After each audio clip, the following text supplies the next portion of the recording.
ఎప్పుడన్నా అనుకున్నావు అసలు ఆర్టిస్ట్ అవుదామని అనిపించిందా? అదేదో కాలేజ్ టైంలో ఇప్పుడు నేను ఆర్టిస్ట్ కాదు, ఏదో సరదాగా వేసామంటే వేసాం అంతే పంచ్. పోనీ ఇప్పటిదాకా కాదు, ఇప్పటి నుంచి అన్న ఆర్టిస్ట్ గా సెటిల్ అవ్వాలనిపిస్తుందా మరి?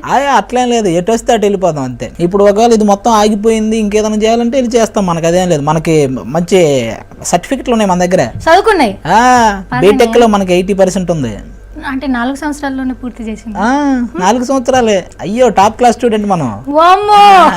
అయితే ఏం కాదు, ఇది కాకుండా ఇంకొక ఆప్షన్ ఉంది కాబట్టి మనకంటూ సపరేట్ ఇందులో ఒక గోల్ అనేది నేను పెట్టుకోలేదు. ఎలా వస్తే అలా ముందుకు వెళ్ళిపోతాను.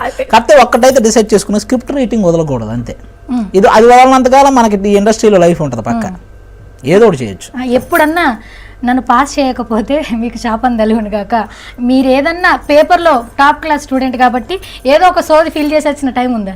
ఉంది. ఒకసారి ఏం చదవకుండా వెళ్ళాను, వెళ్ళి స్టార్ట్ చేసి రాశాను. ఏదో మన 10th క్లాస్లో 10వ తరగతిలో ఏం రాశానంటే మన ఇంద్ర సినిమా స్టోరీ రాశా.